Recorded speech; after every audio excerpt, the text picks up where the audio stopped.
আরে তুমি তাড়াতাড়ি গাড়ির মধ্যে উঠে পড়ো। আরে বুড়ি তো গাড়ির পাশে আসেনি। আরে ভাবি বুড়ি কেন? বুড়ির ছায়া পর্যন্ত গাড়ির পাশে আসতে পারিনি। ঠিক আছে, তুই খুব ভালো কাজ করেছিস। আরে ভাবি দাঁড়া দাঁড়া, ব্যাগটি আমার কাছে দাও, আমি গাড়ির পিছনে রেখে আসছি। আরে দাদিমা চুপ করে বসে থাকো, গাড়ির ভিতরে আওয়াজ করবে না। আরে দাদিমাকে গাড়ির পিছনে লুকিয়ে দেওয়ার জন্য কিছু টাকা পেয়ে গেলাম আমি। বুড়ি আসেনি বলে গাড়িটি অনেক শান্তি আছে। আরে বুড়ি কিভাবে আসবে গাড়ির মধ্যে? রাজুকে তো আমি 150 টাকা দিয়েছি গাড়িটি দেখাশোনা করার জন্য।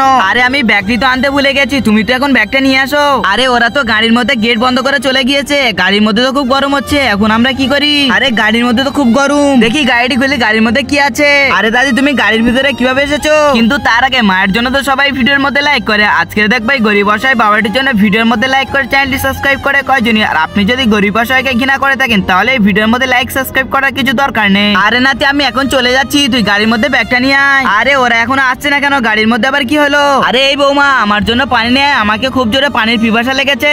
আরে তুমি কিভাবে আসলে? আরে তোরা রাজুকে 150 টাকা দিয়েছিস আমাকে গাড়ির আশপাশে না আসতে। আমি রাজুকে 200 টাকা দিয়েছি, ওই জন্য আমাকে গাড়ির ভিতরে লুকিয়ে দিয়েছে পিছনে।